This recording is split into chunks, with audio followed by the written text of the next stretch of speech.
right, folks. Well, you're in for a treat when you hear that tune because it's time for another week of the RecPoker podcast. In fact, it's episode 563. This is the chats edition. We also have a forums edition every week where we just talk strategy.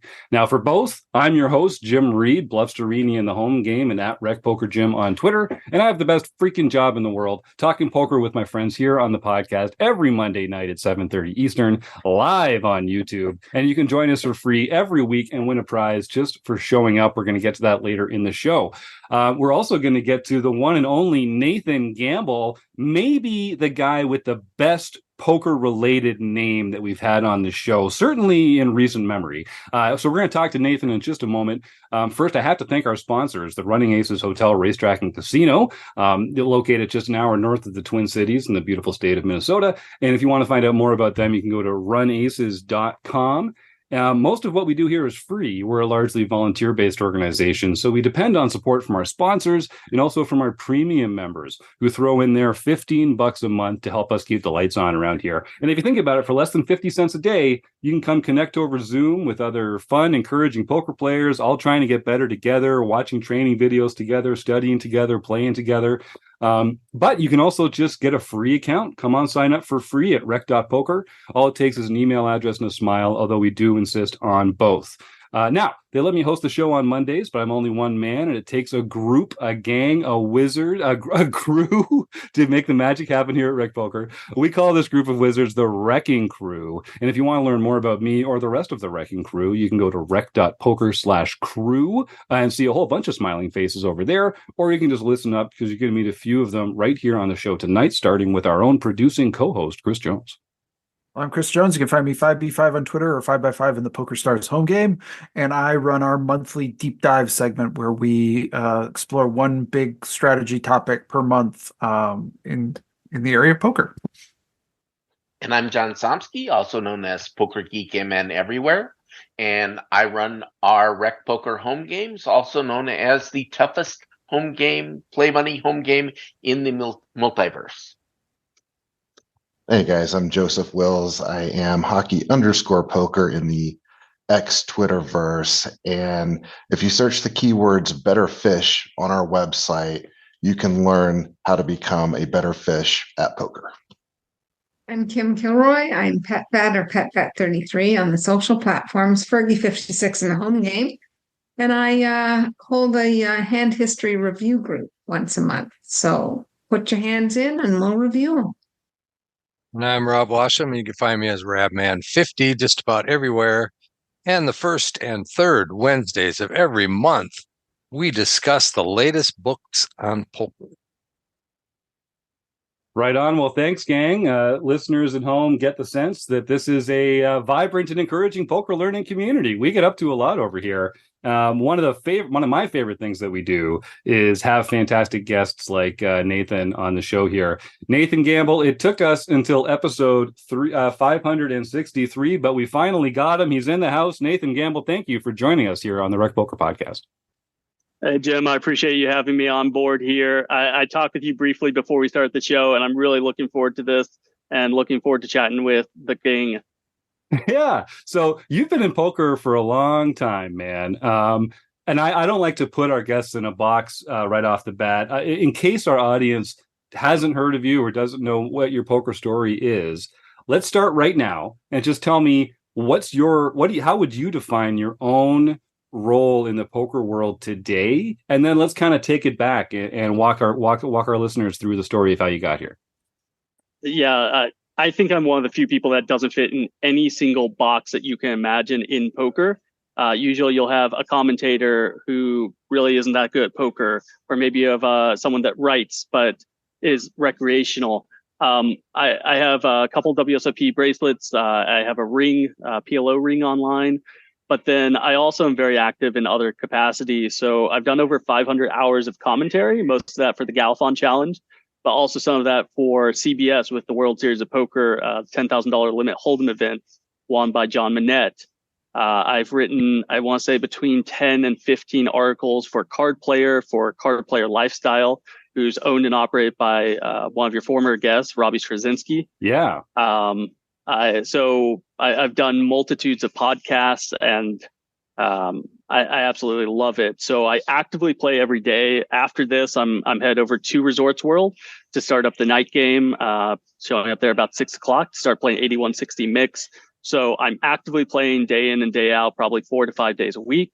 Any chance I get for media opportunities to be on either side of the microphone, I truly love. And I mean, how I got here, Jim, is how most of y'all got here. Slightly different, slightly younger, but the real love of the game. I started playing when I was 12 years old. I was watching my dad and his friends play around the kitchen table. You had guys sitting in the corner, they're drinking their 12 pack, and you wonder how they're getting home. But it was the early 90s, so you didn't think about that too much. And they were playing the home games. This was before Moneymaker won.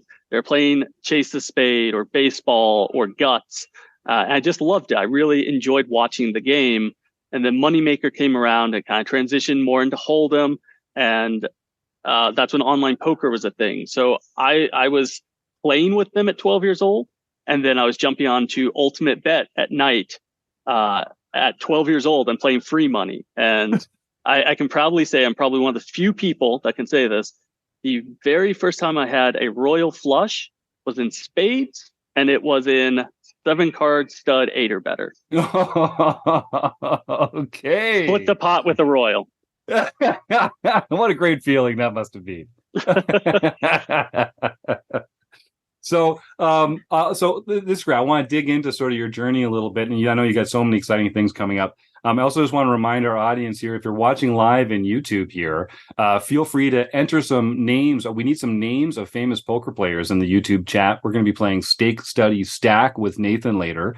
So enter some famous poker players' names, and also stick around. We're going to be giving away a prize at the end of the show, like we always do, to support our fight against food insecurity. So stick around to the end of the show, and you can win a raffle prize for supporting food banks around the world. We'll get into that a little later on, but do stick around and type some names in. I want to see if we can get some fun names for Nathan for Stake Study Stack. All right, so Nathan, so you played as a young man. You you cut your teeth at the kitchen table, like some of us did, and then what was the progression into sort of playing for money? You must have felt pretty skilled already at that point. And we all have those kind of shady years in our teens where we shouldn't really be playing for money, but somehow we managed to do it. To walk us a little bit through sort of like the next few years of your poker journey. Yeah, so there's 2 primary points early on that really let me know that poker was something that was going to be a part of my life for a long time. The very first one was, I believe it was the second or third time I ever played. We were sitting at my uncle's house. There's about 8 people. And these are primarily people from my dad's work. So they're all in their 40s, 50s range. I'm usually the youngest. And my uncle raises, I look down, I pocket queens. We're playing 25, 50 cent. I have $20. I 3-bet it. No one knows what that is at the time. Just put more money in there. Yeah. And it goes back to him and he goes all in. And as opposed to just putting the chips in, I sat back and I thought about it and just how he looked and his mannerisms and something just said, you're beat here. And I'm 12, 13 years old, whatever it is at the time. And I fold face up and everyone starts losing their mind. And how can he fold? What are you doing? You have no idea. My uncle goes to fold. He's not trying to show his hand, but it kind of does the wibble wobble and it flops over in his pocket kings. And my dad will tell you that's when he knew that I had something other people didn't. I say the same thing. I realized at that point, it's more than the cards. There's something here inherently that these dice don't get, and I do. And then the other one, so that was a very pivotal moment for me very early on. But the other one was my dad gave me, I think it was $11 to play on Full Tilt. Rest in peace. Sorry, everyone. And they canceled the tournament.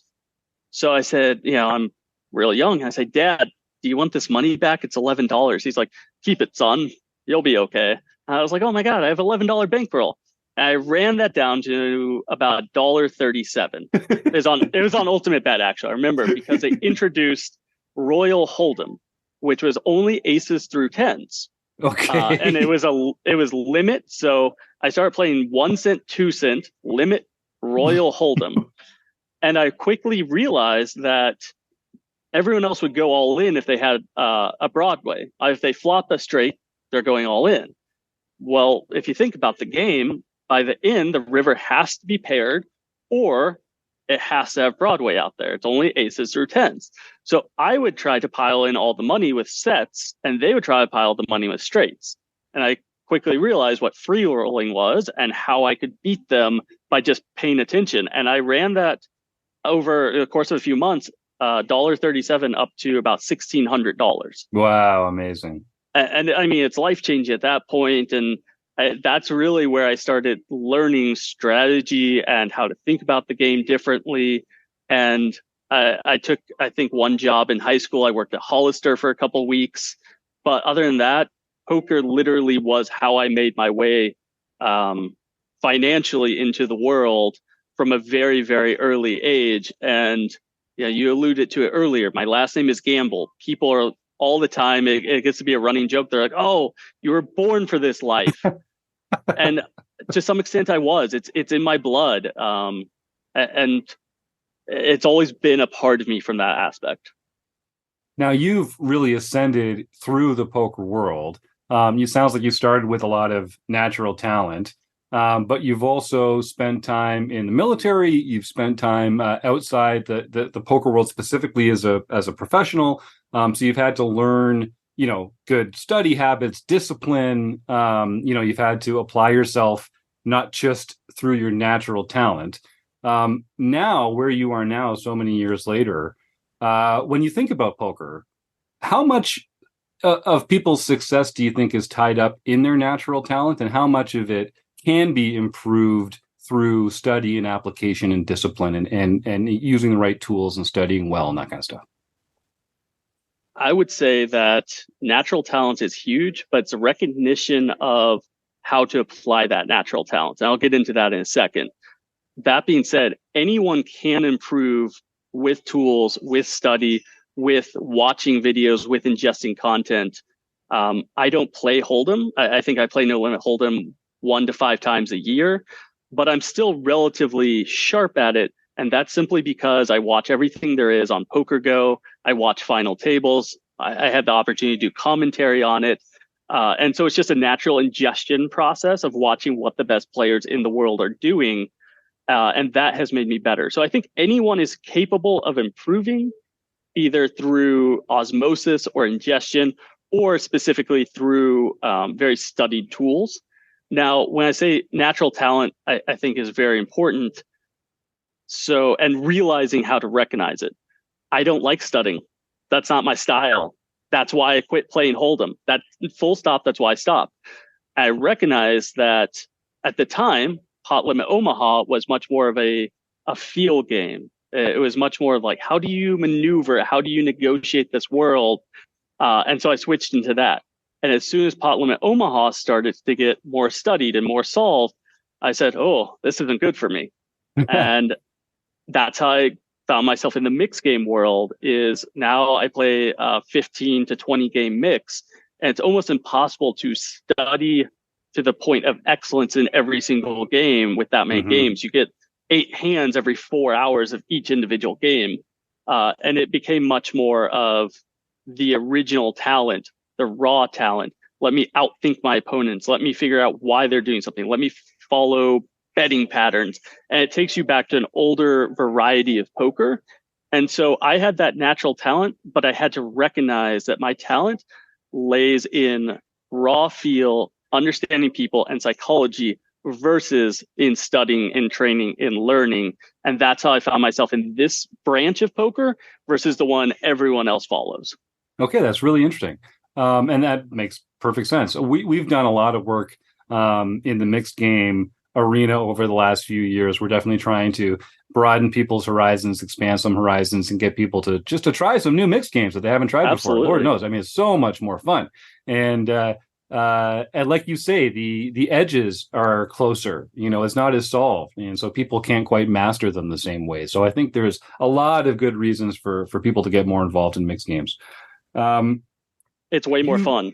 It's definitely more fun. Yeah, and you can tell if you walk into a casino, a poker room, you can tell which tables are playing the mixed games because they're all drinking and laughing and having. It's the loudest table in the room in a good way. And yeah, we're actually doing a podcast a month now, just focusing on a different featured mixed game strategy as part of our mixed game. We do an annual year-long mixed game player of the year race here, compliments of John Somsky's work. And yeah, I really do think it's definitely the future of poker in a lot of ways. I believe, if I recall correctly, this month's is No Limit Deuce to 7 single draw. You're very up on things. John, you want to jump in? Yep, that's correct. Correct. Nathan did his research earlier this month. I listened to y'all. I as I said, I told you before the show, I listened to 08 Grinders one, Robbie Straczynski's one. I think you're going over in Robbie's. The order is 5-card single draw, No Limit single draw, and then next month was No Limit single draw Deuce to 7, and it's amazing. Pot Limit Omaha. That's one of the things I've always been good at, is just that memory. Even if I don't think I'm listening, I'm listening. That's a huge help, I think, as well as a player, and as a learner of many different things. I think not just poker, but so let's talk about that a little bit then. So you've observed a lot of poker, and different playing levels, different game varieties. Let's try and talk. Our audience is still mostly No Limit Hold'em, but we're dragging them, kicking and screaming into the mixed games. But speaking mostly about No Limit Hold'em, when you see all these people in various tiers of the poker world playing, what are some of the differences that you see at the table between beginner players, maybe like medium, intermediate players, and then the very best players out there? And they don't have to be the same thing for each, but like something that helps that you kind of find in common with those 3 tiers of players. I think your lowest level players. So I just played when I say lowest level, that sounds bad. Recreational level, not the least experienced. No, there's no what's the word I'm looking for here? We know where we are. We play for fun. Doesn't mean we can't be winning serious players, but we're not going to be as experienced as professionals, whether they're good players or not. So I just played in Austin. I played at the Lodge, which is Doug Polk, Brad Owen, Andrew Nemi's room. I went down there to support the Wacky Weekend of Poker, lots of mixed games. And I played a couple of No Limit Hold'em tables while I was waiting for a PLO seat or waiting to do commentary. And it was treated much more as a lottery, where I actually questioned at different points if people had even looked at their cards. Because it was like, hey, I have $200. How can I fast? I want it all in. It was just, and there was no rhyme or reason. There was no logic behind it. It was sometimes I look at my cards and they look pretty. Sometimes I don't, and I just want to put the money in. And so I think at your lowest common denominator, it's just, I don't exactly really know what's happening, but I can put money in there and it's fun. It's enjoyable. And maybe sometimes I walk away with more money. So I think that's like your lowest level factor for enjoyment and recreational players. And then you get more into that mid-level tier when you quickly realize I can have just as much fun, but I'm going to take money home more often. And maybe long-term I can make money here. And there's that kind of realization moment when you get your head kicked in enough times that I enjoy fun and I enjoy money. And that's going to take you more into the streets of, well, let me read some articles. When I grew up, it was articles, it was books. There wasn't all the videos. There wasn't all the YouTube and the podcasts to listen to. But now, so I still recommend, I'm old school on that, reading articles, reading books. I've never subscribed to a training site in my life, but there's several that are amazing that I would absolutely recommend. But taking it more seriously from the perspective of, I want to have fun, I want to enjoy myself, but I want to take home more of my paycheck at the end. And then at the there's many tiers within this tier system, but at the very top level, it is treating poker like a profession. Hey, I am an athlete. I need to be in shape. Look, find me the out of shape guy that's playing 500, 1,000, no limit. Find me the Triton High Roller winner that maybe had 20 too many beers last night. They're very, very few and far between. So they're taking care of themselves physically. They're some of the most in shape guys. Jason Kuhn pops to mind. That a clear example. They talk about their mental game. Fedor Holtz working with Elliot Roth comes to mind. And Elliot has been working with many, many poker players for a very long time now, because there's that realization that there's something more you can draw out of you. So they're taking it from a mental game. They're taking it from a physical game. And then I read a quote just the other day where Justin Bonomo said, what separates me is I'll play for 10 or 12 hours in a tournament. And then after it's done, I'm going to study for 4 hours. And then I'm going to wake up and I do it again. And I do it again. And so they're just very professional with their mindset of everything matters. And this is how I make a living. And also, I don't care about outside perception. Hey, maybe I'm taking too long in hands. Well, I need that, or it increased my bottom line. So that's what I'm going to do. So it's very focused, very driven behavior at the upper echelon. Yeah, I think that's right. Sort of treating it as a business. That is a common refrain when I talk to people about their impressions of the most professional players out there, the best players out there. So moving into commentary, and I guess I won't restrict this to commentary, but again, as you kind of transition from being a player to being someone who's an industry professional, who's an industry insider in a way. What were some of the things, or at least one thing, that kind of surprised you about the poker world once you moved beyond just being a player on the felt? So I would first and foremost say, and this is something that you'll hear a lot, how fortunate I feel for that. There's still that little kid in me. I still am that 12-year-old with card player magazines hanging on the wall. Yeah. And I'll run into, last time I saw Daniel Negreanu. I was at the Poker Go studio, and I'd tap and walk by, and he looks at me. He's like, Nathan. I was like, Daniel. And then we just started laughing. He's like, I don't know why I did the weird voice. I was like, I did it because you did it. And it's just like in me, I'm like, what the hell is happening? I don't even fucking know. I mean, literally, it's a very like that 12-year-old. So having this ability to be an insider, to work and focus and build the industry is an amazing experience. But anyway, back to your actual question. I think the thing that had been most surprised by was how giving with their time, with their resources, how caring a lot of the people who aren't the poker players, who are the commentators, who are in the media, who are running the events, who are the operators, how much they're willing to help people for the love of the game and the betterment of the industry. And what speaks volumes to this is how I got into commentary to begin with. I'd won my first bracelet. COVID happened, and I said, hey, okay, there's this WSOP online bracelet events. Sounds cool. And somehow I got the idea to do some streaming. And I just went on Twitter. You can still find it, probably whatever, COVID timeframe was. And I said, I tagged a few people. I think it was Joe Stapleton. It was Henry Kilbane, Norman Chad, David Tuckman. And I just said, hey, I'm thinking of doing commentary for the WSOP or live streaming for the WSOP online bracelets. Do you have any recommendations on equipment, on tips, tricks, trade, anything, any information you could give me?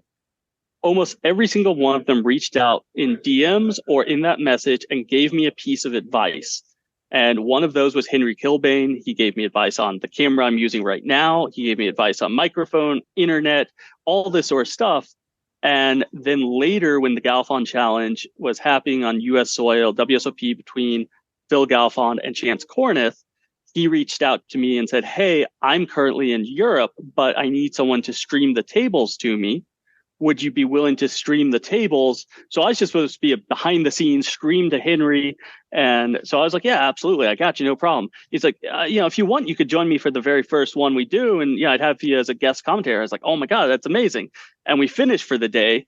And he said, "We have great chemistry. You want to do this?" So that's how for the next 6 months, I did the Galifon challenge.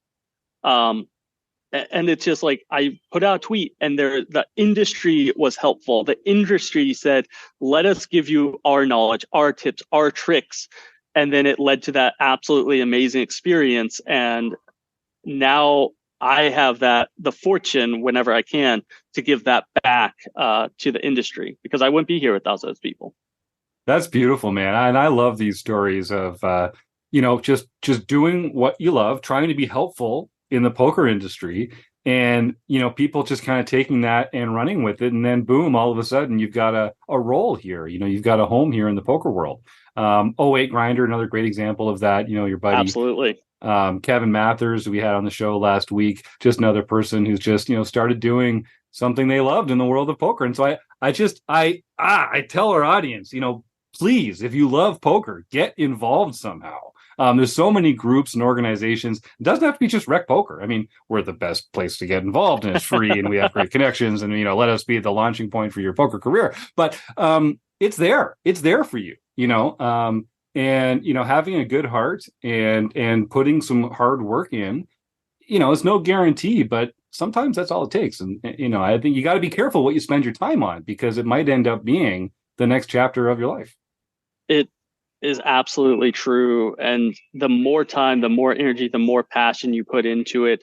As I said, I listened to your interview with Robbie, and he said, "Well, how did I get to Vegas? Because I was in Vegas reporting for a while, and then I wanted to go back to Vegas, but I didn't know how. So I started this mixed game festival so I could go and enjoy it." And now it's one of the most successful mini tours there is. And if you believe in it, if you love it, if you want to do it and it's not there, then create it and bring the people to you. Yeah, that's beautiful. So you've worn a lot of hats in the poker industry. Now you're working with Phenom Poker. Tell me a little bit. I looked into this. I checked you out. I am not a very tech savvy person, and I've kind of stayed out of this market just because of my own ignorance. But this looks really cool. So I guess, first of all, just tell us what's going on, and then we'll get into some of the details about it.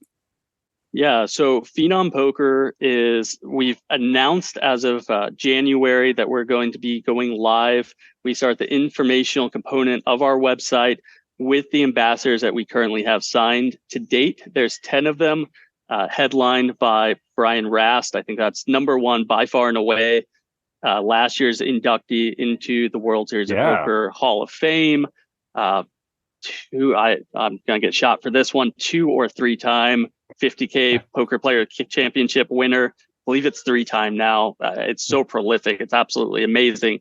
It's hard to keep track of those stats. Sure.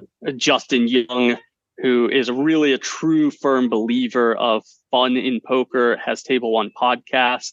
And amazing guests on there. Chino Ream was on. Andrew Lichtenberger was on recently. Our CEO, Matt Vallejo, was on there.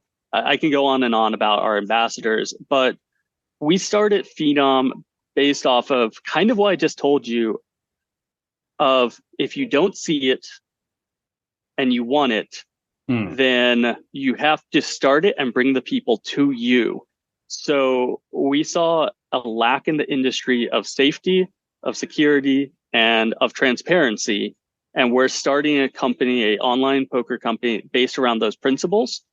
And you alluded to, you're not too tech savvy. So you're right. It does have some crypto components in it, but they're utilizing those principles as opposed to being what's entirely based around.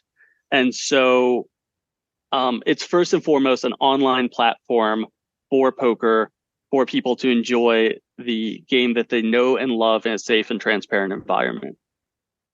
Well, that's what we need. I mean, especially these days. It feels like, you're coming along at just the right time with something like this, because everyone's wasn't worried planned. about. Wasn't planned. Sure, that's right. Well, 2 months from now, we'll find out who was really running all these bots on ECR. But no, I mean, really, game security's become an issue. I think people are naturally skeptical of what happens inside a black box that they don't have any control over. And I know you're not, the IT department this place as well, but it sounds like you're using the same kind of cryptocurrency technology in order to maintain, transparency with transactions and to keep things above board, where everyone can kind of see how the sausage is made.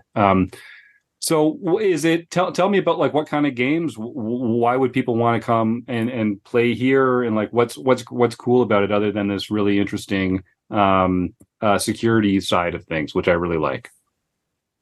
So I think the RecPoker team on the whole is going to love the games. Our goal is to start with over 30 games. So if you can say it, it's probably going to be there. Wow. We're not just saying no limit hold'em, pot limit Omaha. You want some Dramaha, you want Dramaha deuce to 7, you want super raz deucey, you want name it, it's probably going to be on there. And if it's not, it's very quickly in the works afterwards. So that's a huge thing. And then on that same note, what type of games? Well, when we're talking about Big Hooney, Chris Hunikin, as one of our ambassadors, when we're talking Joseph Chong, they play some of the largest games in the world. So one of the goals with them as our ambassadors is acquiring some of those large games. So you have the Rail Heaven from back in the day. So if you want to sit there and you want to play $50 $2, $5, 4-8 mix, whatever it is you want to play, and you can rail some of the biggest games in the world, that's our goal. That's pretty cool, man. I can't wait to see how this develops, and I'm excited for you. It sounds like I say, it sounds like just the right time for it. Chris Jones, you've got something, I think. Yeah, Nathan, I wanted to follow up on this. I was really intrigued when I saw the posts go up about this and some of the ambassadors that are involved in it. I think there's some really interesting pieces to this.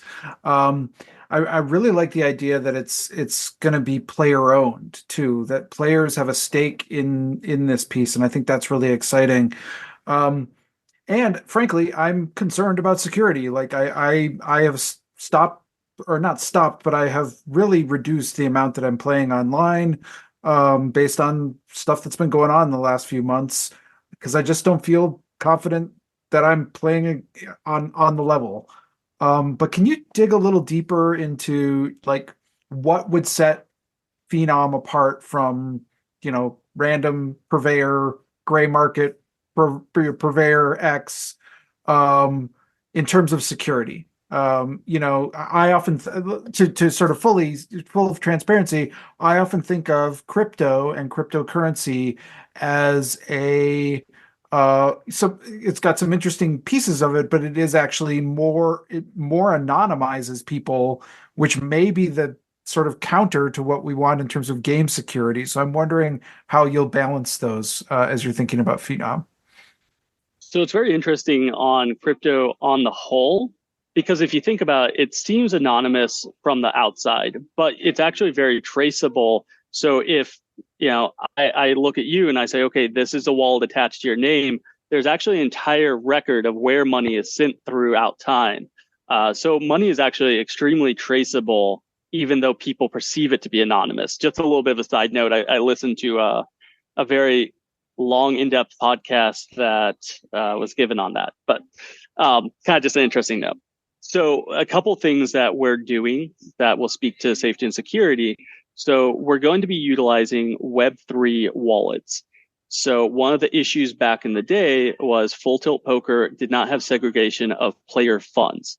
Obviously, we haven't seen that, thankfully, in a very long time, but there was that lack of segregation. So through Web3 wallets, players are going to be able to buy, it's USDT is the name of the coin. It's directly attached to the US dollar. So $1 equals $1. They're going to have it in this wallet. So let's say I want to play 2-5 no limit. I'm going to connect my wallet onto Phenom Poker. I'm going to put that money directly onto a table, $500 USDT. You play for an hour, 2 hour, 3 hour, however long it is. And there's a contract that's inherently written into this transaction that as soon as you X out of that table, those funds will go back into your wallet. So you don't have to request your money. You don't have to request a withdraw.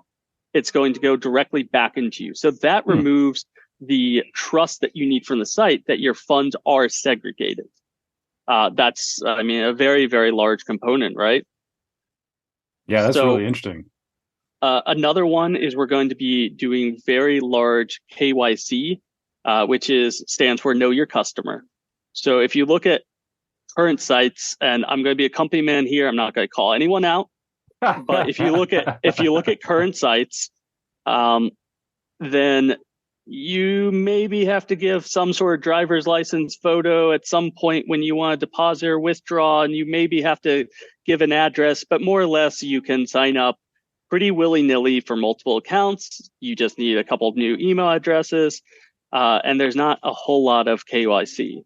So if you're going to start an account with us, then you're going to need driver's license, passport, some form of identification, as well as you're going to have multiple pictures taken. And this is going to be utilized with biometric software that ensures it's actually you. I'm not taking a picture of your face and uploading that. So it requires the actual person to be taking actual pictures to be uploaded. So we're going to be working with companies that are already in the industry, and we have signed some of those deals already. So that's going to be biometrically done. And what it's been announced, I believe it was in the interview with our CEO, Matt Vallejo, when it was publicly announced. And this was an idea that came from our ambassadors when we were debating real names versus usernames on the site. And one of our ambassadors suggested this, and we all said that's a great idea. So we'll have usernames like everyone's accustomed to, so that the fish can hide behind their fish emoji, the sharks can hide behind their shark emojis. However, if, God forbid, someone was found guilty of colluding, RTA, super users, any form of cheating, whatever it is, and they are proven that they have done so within the user agreement, then they agree that they will be publicly outed. Not only will they be banned from the site, they can't start another account, but they will also be publicly outed to the poker community. So if Jim Reid's out there colluding and we catch him, well, you're publicly named, you're publicly shamed, and you're publicly banned from the site. It's not, we caught 13 accounts and they stole $2,000. And so sign up for the $10 million guarantee, everyone. So I mean, we're definitely trying to take security from the forefront at every turn that we take, Chris. But that sounds like some great measures. And I completely agree with the public shaming when it comes to that sort of thing. I'm kind of famous for saying one thing that the poker world needs to do better is ostracize the assholes. Just get rid of them. You know, these bad faith actors. The poker world is big enough. Trust me, there's enough people. There's enough friendly folks that aren't going to stab you in the back, that we don't actually need to keep inviting these jerks into the games and these bad actors. But don't get me started. John Somsky, you had something there, I think.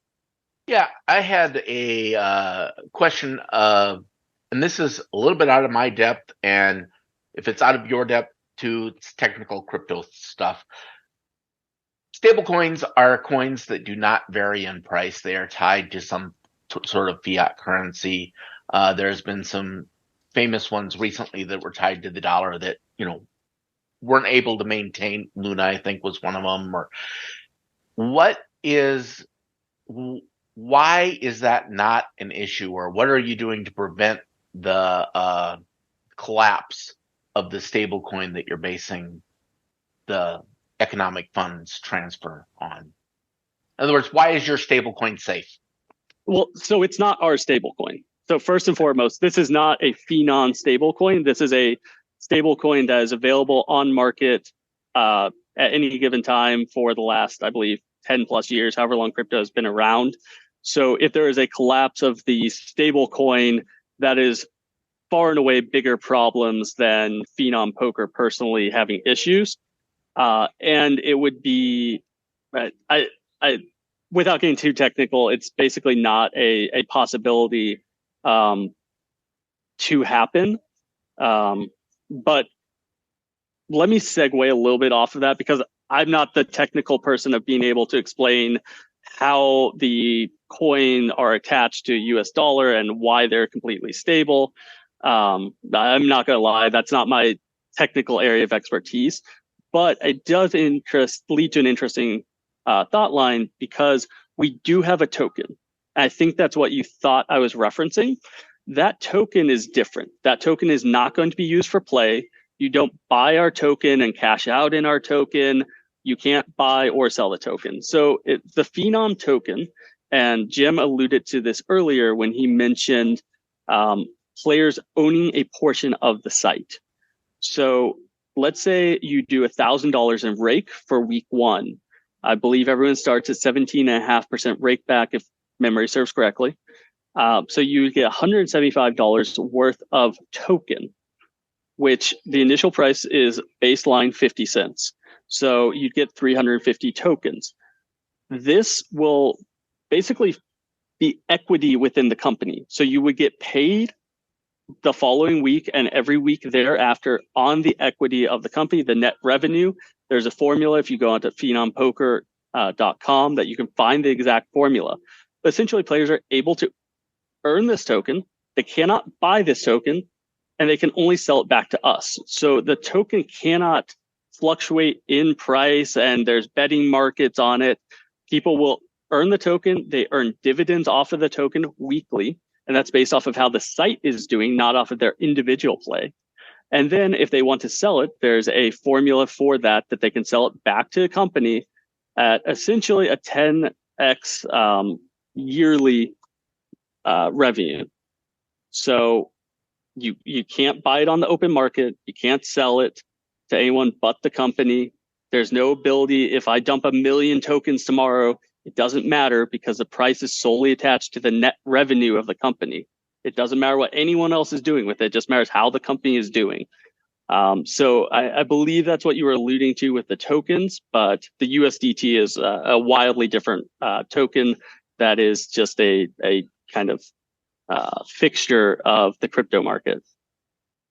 That's very cool. I knew I was not going to understand very much of that, and you did not disappoint, Nathan. That's, no, they delivered. You delivered. That's what John's the programmer here on the group. So anything more complicated than programming your VCR, you don't want me involved in it. That's for sure. So how did you get involved with this organization, and what kind of drew you to them? And I mean, I know what drew them to you. Come on, you're a catch. Let's get honest here. But how'd you get involved with this group? So I've known the vast majority of them for a long time, playing in the mixed game community. Matt Vallejo was one of the players, the CEO, who played in the 8160 mixed game. And so he reached out to me initially as just an ambassador. I was supposed to be one of their ambassadors. I very quickly understood the crypto component. I understood the token. I understand that this was better for the community. And I understood that we need a safe and secure environment for online poker. Otherwise, I firmly believe it's going to die within the next 5 to 10 years. Really, no question about it. And the more we talked, the more questions I had for Matt and for the team. He understood that I understood it, and he started to understand more and more my passion and knowledge for the industry, as well as how well connected I am. I have connections that are well batting outside of my ballpark. And that's how I essentially came onto a team, was through that network, through that passion and knowledge. And so I have taken on the role as director of ambassador relations. So that means we have all these ambassadors, but how do we use them? What do people do? We're not just asking them to be a face. And this is something that I think y'all will really, really love based off of what everyone is saying, is I'm currently putting together a schedule, and we're going to be doing weekly hand history analysis. We're going to be doing some training content. We're going to be utilizing, so you have more of a one-on-one interaction with some of our ambassadors. We're going to figure out who's comfortable writing, maybe write some blogs, who's comfortable doing a podcast, doing a vlog. And we're going to be able to do more Q&As or hand history analysis. We're going to give people access to those pros and actually build and grow a community. That's amazing, man. Well, you've set your sights high, and it sounds like you're right on track for it. And it does feel like something that the poker world's missing. So good for you for getting involved with them. It sounds like they're heading in the right direction. We've got a couple questions from the YouTube chat. First, I want to shout out a couple new friends here. 08 Grinder is great to have in the YouTube chat as well, as always. What a great guy. I had him on the show last year, and I'm looking forward to chatting to him again sometime soon. Also want to say hi to Pat65 and Brian Dowd. And I'm not used to seeing them around here, so thanks for checking in. They're yucking it up in there. It's one of the perks of joining the YouTube chat. Come watch us live on YouTube every Monday at 7:30. They have a lot of fun in the YouTube chat over there. I will say that. So one of the questions from here, and this is one I want you to take very seriously. This is from Mike. How much goat cheese is needed to keep the beard moist in this dry Vegas air? I mean, it's funny that Mike is the one asking this question, as he's the one that has to apply it liberally every single morning. I don't even know he shows up. I don't know how he gets in the house. I don't know how he gets into the bedroom. It's very awkward, but every morning he rubs the beard down with, honestly, he should be asked how much goat cheese he used, but getting a little weird, getting a little personal, because I want to know where the key to the house is. There you go. That's all right. Everyone has their little herbal, remedies. Everyone's got their like naturopathic ways to assist the body. We're all into the holistic methods here. We got another question. Who do you consider the top? This could be a few people. Who do you consider the top MTT closers in the game right now? Oh, well, that's all right. I think let's just shout out to the most recent. I don't want to say goat up and coming, because he still has a long time to prove himself, in my opinion. Jeremy Becker. I knew it was going to be Becker. Yeah, let's talk about closing. Yeah, no kidding. Yeah, he's been. I don't even know if it's absolutely on fire. I don't know if it's pure skill. I don't know if it's something in between. But I think he's consistently proving himself. Ben Wang recently has been another, crusher. Yeah. But then if you look long term, I mean, Chance Corneth, and I'll say this for the mixed game community, I don't know if there's anyone more of a closer, more prevalent that I'd rather have a piece of than Benny Glaser. He just gets it done day in and day out. When there's a series going, you best believe you're going to hear his name. And I'll just also give one last shout out in that same camp. When I think of Benny, I think of who he took. He took third on 50K PPC, and second that year was Yuri Zivaleski, Brazilian crusher, and also one of the top tier, nicest guys in poker you'll ever meet in your life. Okay, high praise. Nathan, before we started, you told me you didn't mind running a little long, so we're going to take a few more questions, I think. Yeah, absolutely. And we'll run this a little long today. Another question from Brian: thoughts on Big O World Championship? I love it. It's one of the games that I've been playing for a very, very long time, and I think you saw by the numbers last year. The 1500 was won by Scott Abrams. Very, very good friend within the 8160 community. We're all very, very happy for him to take down that bracelet. I think I took 56 on it, if I remember correctly. Big O it's a game. If people want to learn, if it's played correctly, it's one of the most boring games in the world, but people don't play it correctly. So it's a ton of fun and a ton of action. And I think the 10K is going to be a wild, bloody affair. It's probably going to be won by Josh Aria or Sean Deeb if it's not won by me. All right. Well, we've got one question from Stuart Carriage in here. And I'll just tell our YouTube audience, now is your chance. We're going to wrap this up soon. We're going to move on to Stake, Study, Stack and closing the action and give away a prize in our fight against food insecurity here. So if you've got any more questions for the one and only Nate Gamble, throw them into the YouTube chat there. This one is from longtime premium member and friend of mine, Stuart Carriage. Says, I see on Hendon Mob you've done well in PLO and PLO 8. Which do you prefer, and what changes do you make between the two? PLO 8, no question about it. I think it's That was one really of the best. fast. That was a really fast answer. I completely believe you. Yeah. I have 2 bracelets in it and multiple final tables. I mean, let's be honest here. They're not the same game. When you ask what adjustments, they're not even in the same wheelhouse. They're 4 cards, their pot limit. That's where everything else ends. And to me, it's the reason and why I love it is you have to be able to read people's mannerisms, what their betting pattern means, and they'll just give away the strength of their hand very consistently. I've given this tip for a very, very long time. I'm going to do it in public once again. Do it. So let's say there's, heads up, 3-way, 4-way, it doesn't matter, however many people to a flop, and the flop's king 8-8.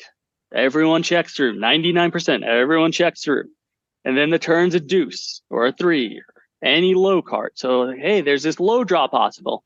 You see the people that have the boat just bet out of fear. And it's not a bet. They always pot it. It's always just like, I may lose half the pot here. Pot. And so you can very consistently understand what people's betting patterns mean when you see that they're in fear of losing half of the pot or a quarter of the pot, and they feel entitled to that money. And then you start getting into their psychology, and it allows you to understand more of their strategy overall of, is it based on, I want more chips, I want more value, or I'm afraid. And so that's always one of the things when people ask me for advice of like, look for the guy that when, the low draw comes in on the turn and there's a potential that they bet out of fear. That's a good one, man. I like that a lot. We've got a question from Pat here. He asks, what do you think is your best game? And I'm going to ask also, just in case it's not 08 there, what is your favorite game? So one and the same. Okay. And this is going to sound weird and like I'm avoiding the question, but I'm not. It's mixed games. Just across the board. So when I say that, we play 15 games. Well, the strategy for 15 games is you consistently have a B game everywhere. You don't have a D game. You don't have a C game. You may have some A games here and there, but you just avoid ever having a pitfall and just bombing off your money in a bad way. And so I love mixed games for that because it'll uncover people's weaknesses.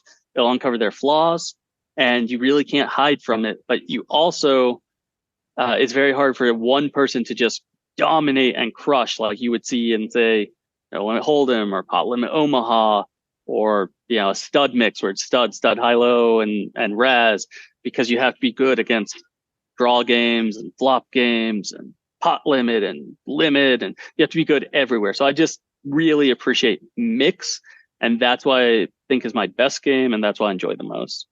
Amazing. Well, we're going to get close to the end of the interview here. Chris Jones is going to start leading you into Stake Study Stack. But first, I just want to shout out the YouTube chat today has been super fun here. Lots of great people in there. And in fact, there's been a lot of beard talk in the YouTube chat on this episode. So I'm going to officially thank our totally made up sponsors, the parody band, The Beards, for their support today by rejuvenating our YouTube chat. And listeners at home, this sponsor that doesn't know that they're a sponsor of ours, the parody band, The Beards, is a really fun band. They have several albums. They're hilarious. You should absolutely Google The Beards right now and listen to some fun songs from awesome rocking musicians, The Beards, who may or may not be the fictional sponsor of this segment. Chris, I think it's time for Stake Study Stack. If you are ready, let's take it, brother. I am ready. All right. So Nathan, this is a game we call Stake Study Stack. It basically operates like I'm going to give you 3 names, and you're going to pick one of them who you would like to stake in any form of poker, a mixed game or hold'em or whatever, in cash or tournament. One who you'd want to study with, and one who you just want to take all their chips. Make sense? I got it. All right. 3 names I have for you based on this interview are We've got, and I'm going to put the pressure on because one of them's in our audience, in our live audience. I'm going to stack Grinder. So that's Mike 08 Grinder is one. Second is Brian Rast. Third is Benny Glaser. All right. Big study stack.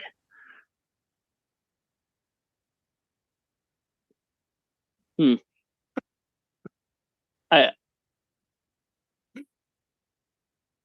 right. It's a poster. We don't make it easy. Yeah. No, we want you thinking. We get you thinking for these. You want to do everything to all of them. So unless this site takes off, I'm in no position to stake anyone but Grinder. But still, I think I got to stake Benny Glaser. I've said many times, having a piece of anything he does in the poker world would make me a very, very rich man. His talent is unparalleled. Study with Brian Rast, and I think that's more than just poker. I'd like to study with him from a mentality perspective. He did the bet a long time ago with Bill Perkins and I want to say Dan Blazarian, where he had to ride a bike from LA to Vegas over the course of 5 days. I forget exactly the lengths of time, everything he won over $1 million, but the mentality for him to grind that out and the mentality that he has to have the longevity and success he does in poker, you could learn so much from that. And then, Grinder, I know he said he wants to study with me and he can study with me anytime where we're just text each other and give a call. But see, he's a working man, right? So I know that I can just take his whole house. I can take his dogs. I can take his kids. I can take his wife. And I can just take his whole assets. And, the other guys, they got all their money tied up in poker. So I don't know how much is liquid. So I did, the working man's whole, I probably owe him lunch now. I love it. It definitely does feel better when you just you take every last penny. There's something about really breaking an opponent that is just it's better. It's more fun than just dusting them a little bit. You really want to bring the pain when it comes to this kind of thing, I find. Yeah, you got to restart him with just a little bit of cardboard and ink pen. Work his way back. All right. Well, thanks for Stake Study Stack. We are now going to close the action, as we call it. With Jim. Joseph, please. No worries. No, I just wanted to say for anybody watching or listening that if they want to meet you, you'll be at Resorts World this weekend for the Mixed Games Festival, if I'm not mistaken. Yeah, absolutely. Robbie Straczynski has been doing this for a long time. He reached out to me, I believe. Do you have the dates offhand, Joe? I think it's the 26th or 29th is what I remember seeing. Yeah, and I think Sunday the 25th is the pizza party, the infamous pizza party. So if you want to grab some good food, then stop by, I believe. So I'll be there. I've got some friends coming out as well. It'll be a great time. Anyone that's in Vegas, come on out. Love to not only meet people, but just have a good time. This will be the first time I get to meet you, Joe. In person, and definitely look forward to it. There's tons of big names that show up throughout the course of it. Ellie is always there in support. I love showing up. Kevin Gearhart is there. Andrew Ye. There's so many good people. It's just a great time, a fun environment, and love supporting what Robbie does as he supports the mixed game community. Yeah, that's going to be a lot of fun. So if you're listening live, you've got next week. It's going to be kicking off next weekend. If you're listening in your when this comes out on Friday morning, you've still got time. I think it's starting this weekend. So it's not too late to go hang out with Joseph and Nathan. And I'm pretty sure 08 will be over there. And a lot of those great folks that Robbie brings in. And I will say, it is a super fun group. It's a super fun event. I'd encourage everyone, if you're in the Vegas area, go check it out. You won't be disappointed. Yeah, and Resorts World is a beautiful room. If you've never been there, it's great. It's well run. It's awesome. All right, so here it is the last segment, and then we will free you, Nathan, to go off into the rest of your opulent, what I can only assume is your home, based on your background there. Oh yeah, very absolutely. fancy place, extremely fancy surroundings. The poker world has been very good to you, Nate. I can tell. Well, this is the mother-in-law suite back here. It's not there. This would be large. This would be way too big. Well, it might be just the right size for a mother-in-law. Like mother-in-laws need space, like they need room, is my understanding of how these things go. Okay, before we get either one of us in trouble, it is time to close the action. This is the speed round, so I'm going to ask a bunch of questions. The main priority is speed. So if you have to guess or hesitate or take a couple seconds, just say pass, and we will move on. Don't worry, we're going to start you off with an easy one, Nathan. Are you ready? Are you ready to get started? Yes. Okay. Was that the easy one? That was even easier than I expected. Oh my God! All right, guys. Good seeing you. Fun. Another great episode on the RecPoker podcast. No, okay, here we go. Dim the lights, as they say. What is your favorite poker hand? Deuce 3, 4, 5, 7. Nice. Is poker, and this is for you specifically, is poker a gamble or a skill game? I mean, my name on Twitter is Gamble on Poker. So you got to gamble on your skill once in a while. What's your own biggest poker pet peeve? Mistreatment of the dealers. Yeah, bar none. Yep. Is Die Hard a Christmas movie? Yes. Come on now. Is Ace King a drawing hand?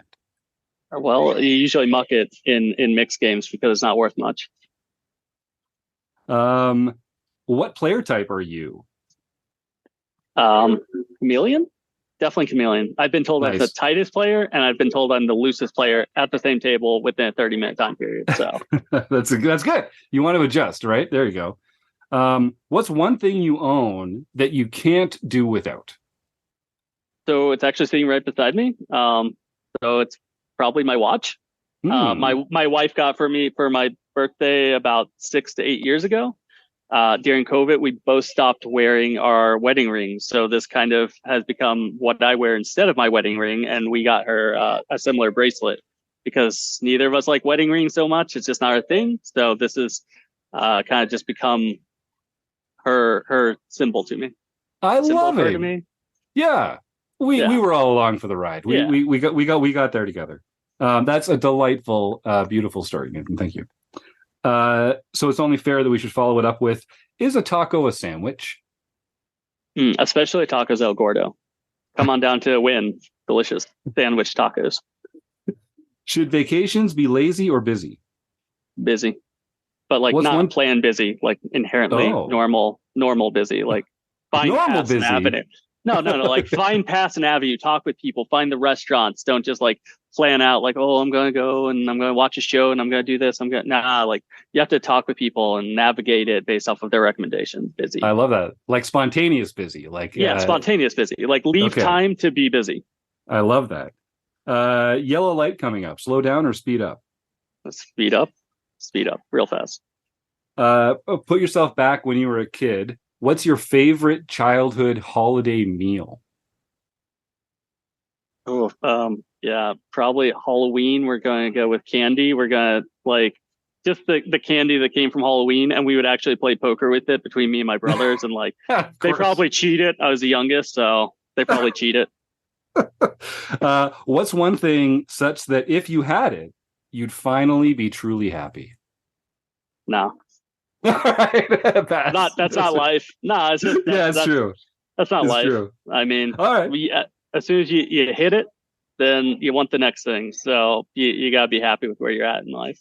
That's a great answer. Kind of a trick question. You saw right through me, Nathan. Yeah. You saw right through me. Good answer. I've done this before. Last question, and take your time with this one. The speed round is officially over. I just have one more question for you. What's one thing that the poker world needs to do differently? I think, and this is probably not what you usually get. It's not the poker community from a player's perspective. It's the operators. It's exactly what we're trying to do.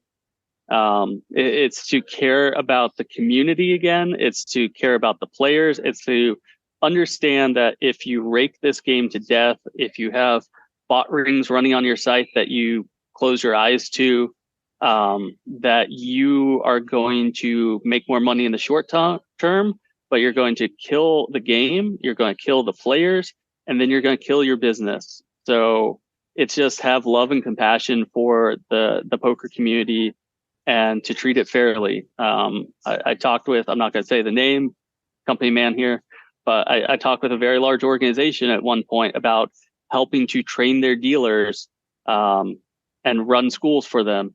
And the general response I got was, well, why would we want to spend money on that? And they're so short-sighted in not being able to see that it'd make the players happier. It would make the dealers happier. It would make the dealers more money because they get better tips. And it would make them more money because they would get more hands in per hour and either speed up tournaments or get more rake during cash games. Everything was advantageous for all parties involved. And they just looked at it from the onset of, well, it's expensive to do that. Why would we want to spend the money? So it's to not be short-sighted, and it's just to have love and compassion for the industry that you're a part of. Beautiful. I love it, man. All right. Well, folks, we're going to say goodbye to Nathan in just a moment. But if you're listening live in the YouTube chat, if you're watching along, or if you're listening at home, I would just encourage you to pull out your smartphone and Google food banks near me. And if you do that, you'll find some organizations in your area that might be able to, that might benefit from some help. You'd be surprised how many people are having trouble putting food on the table or feeding their family or their children. And you might be surprised, you know, some of those people might be your neighbor or in your community or in a part of your neighborhood that you might not expect. You don't always know who needs a little help, but it is easy to help, whether it's a few dollars from your wallet, a few non-perishable food items from your pantry, or a few hours of your time volunteering. We do like to support food banks around here. So I'd encourage everyone to just Google food banks near me and you'll find an organization that can use your support. In the meantime, if you just type the words food bank into the YouTube chat, that's going to enter you into a raffle here, and we'll give away a great prize in a little later towards the end of the show. Nathan, this has been an absolute pleasure. If I've got two questions for you. First of all, what can people do to say thanks for coming on the show? Can they subscribe to something or like something or sign up for something? And also, where can people find you if they want more Nathan Gamble in their lives and they want to reach out and say hi? What's the best way to do that? Best way is watch Dolphin Tale. There's an actor with my name, but I came first. But it's a little guy in Dolphin Tale, and I think he's also in Batman. Gets around. So if you Google Nathan Gamble, that's what you find. Nathan Gamble Poker. But no, so I think obviously the main project I'm working on that is my love and passion right now is Phenom Poker. That's Phenom Poker app on Twitter. If you want to just check it out, see what we're doing, give it a follow, would greatly appreciate it. PhenomPoker.com. We're posting weekly blogs. We have a newsletter sign up that's available there. On all the social medias, then I'm under Gamble on Poker. Twitter is more company at this space. It's still me. I'm still there. I still respond to direct messages. Some of them get buried in the ethers. Instagram is just kind of more of my personal life. But other than signing up on the website via email and finding out what we're doing, we're coming up on launching a Discord within the coming month or two. And once that is announced, it's really about building community. And we want to get people on there. And we're going to do exactly what we talked about, Jim, of doing hand history reviews, doing Q&As. And we need people there. We need a poker community for us to support with those ambassadors and their time. And so we ask everyone to give us an opportunity and give us a chance to let us support you and to support us as we grow. That's wonderful, man. Well, I'll make sure that those links are in the show notes as well. So folks, if you're listening along at home, just scroll over to the show notes and you can find some of those links. Joseph? And yeah, just real quick with the Phenom Poker, are there any regional restrictions or anything with that for the listeners? Yeah, so we are very much not going to be a gray market site. We want to operate fully in the legal capacity of every jurisdiction. So that means that within the US, unless there is a state that specifically says no to online poker, there is no law on the books. We've gone through the lawyers. We will be available in the vast majority of the US. We'll be available across the vast majority of countries within the world. And that being said, it is abiding by jurisdiction. If there's a country that explicitly says you cannot do it, we won't do it there. If there's a country that says you need this gaming license, we will not be operating there until we obtain that gaming license. But we look forward to supporting the poker community as a global entity and doing so legally. And one of the things that we point to when we say this is some of our ambassadors right now. Tomate is number 1 in Uruguay. You have Sergio Aido, number 2 in Spain. And my apologies, I wasn't expecting to go through names at the minute. Farid Jatan is number 1 in Colombia. So we are trying to establish ambassadors that are not just US known, but are known globally, so that those communities can have a voice and they can be heard, and we can expand where we are legally allowed to. Awesome. Fantastic. Some great names there too. Yeah. Okay, well, Nathan, thank you again, my friend. I look forward to crossing paths again sometime in the future. Thanks for your time, and I'm excited for all the future holds. Absolutely, and I appreciate y'all's time. I appreciate the chance to get here and talk with y'all, and I look forward to seeing some of y'all at least at the Mixed Game Festival coming up at Resorts World. All right, well, enjoy the rest of your night, and I'm already looking forward to our next conversation. Take care, everyone. All right, John Somsky, why don't you roll us through some recent home game results, and we can see who won some fancy prizes. Before you get started, I'll pre-interrupt you and just point out that our fantastic sponsors, the Running Aces Hotel, Racetrack, and Casino, they have an event coming up. March 13th to 17th is their Pot O Gold. That's a $360 buy-in. And you're going to have fun over at Running Aces. So check that out, March 13th through 17th. All right, John, on the E-Felt of our home game club, what's been going on recently? Well, as Nathan mentioned, our last game was No Limit Deuce to 7 single draw, and that was won by Apple O' My Eye, Harold Berry, for his first mixed game championship of the year. This also propels him into a 30-point lead in the Player of the Year points race. Sweet. Then we have none other than Gopher Boy TJM. Taylor got his victory in the daily TOC, so he's earned another silver pin for that. God. And that is his first TOC victory for the year. Then we have Hockey Poker 702. Oh, what? Who was that? Who? I don't know. It listed as private here. I need to change that. I do need to change that. Thank you. I didn't know that until the post came out. Thank you. So, in case of people can't read the line between the lines, that is, of course, Joseph Wills. Yeah. I am actually doxing you this time, but I assume that's with your permission. That's all right. That is his very first victory for RecPoker. Congratulations, Joseph. Way to go, man. First of many. Thank you. Yes, sir. Exactly. Ron Payton got his second nightly victory for the year. Unstoppable. Cape Poker wannabe cannot be beat. A good and an Ontario resident, from what I understand. While we're doxing people, so just saying, we're collecting quite a few excellent recreational poker players here in the great state of Ontario. Yeah, and his phone number is no. Now you said it. Joe got his second international victory for the year. Way to go, Joe! And Stewie 13, Stuart Carriage, got his first international victory for the year. And then we have Kelly S. 1962-20. Kelly Stork won the LPP event, so she can contact info@rec.poker for her free month at Learn Pro Poker. You love to see it. Kelly, you're already so good at poker. I'm not sure we should let her get a whole free month at Learn Pro Poker. I mean, do we want anyone to ever win any of these home games again? Or are we just going to let Kelly just win and win and win by getting better at Learn Pro Poker? Kelly, send that email, please, info@rec.poker, and we'll set you up with your free month. You're going to love all the amazing learning stuff that Ryan LaPlante and the gang over at Learn Pro Poker have going for them. It's a fantastic site, and we're proud to be one of their learning partners. Yeah, John. That brings me an idea. Maybe it would be in our interest to actually whoever goes out first in the LPGA. They're the ones who get the free month. That's right. It's like the Ricky Bobby Award. We're gonna see like who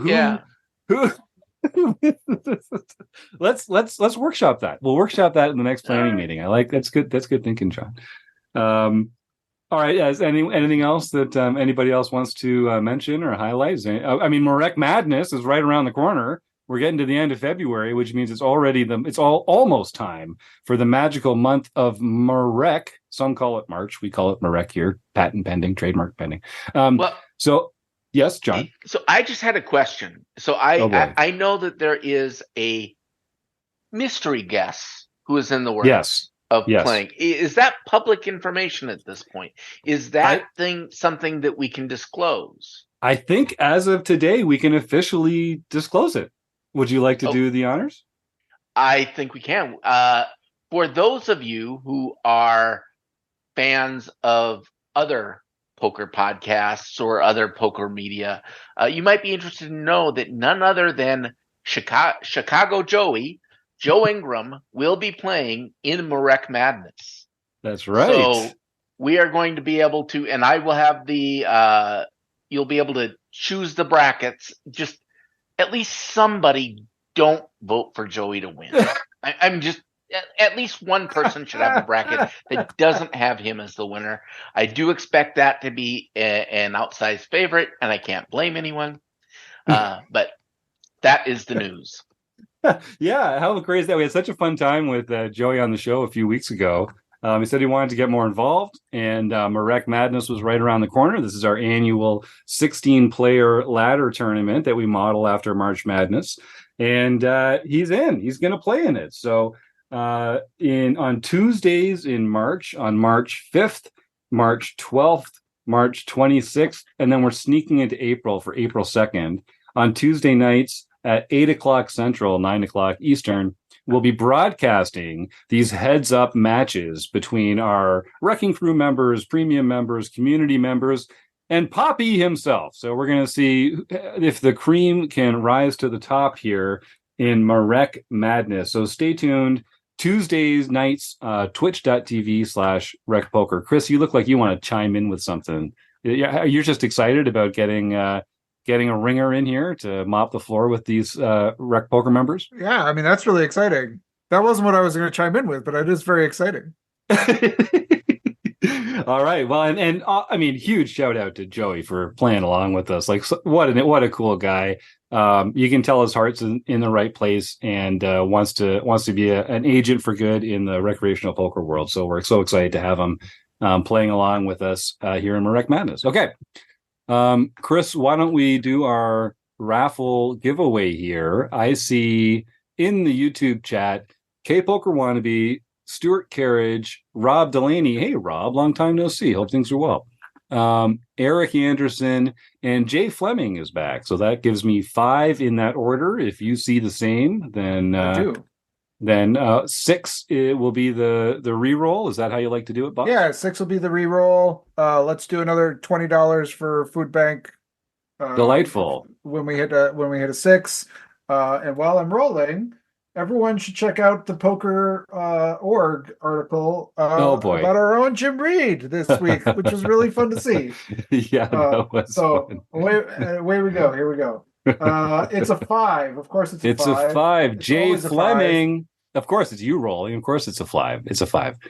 Congratulations, Jay Fleming. You have won a fantastic prize. Send that email, sir, to info@rec.poker, and we will get you all sorted out. Congratulations, and thank you for supporting a food bank, even if it's just by helping us talk about it for a little longer on the show here. Congratulations, Jay Fleming, and thanks for joining us on the RecPoker podcast. All right, gang. Well, I think we're going to wrap this baby up and roll on out of here with nothing else to add. I have to thank the Running Aces Hotel, Racetrack, and Casino one more time. Of course, I have to thank John Somsky, Kim Kilroy, Joseph Wills, Chris Jones. Who else is here? Rob Washam. Of course, Nathan Gamble. What a guy. Our YouTube chatters, and you, the listeners at home. We wouldn't do it without you. So thanks for listening to the RecPoker podcast. See you next week, everybody.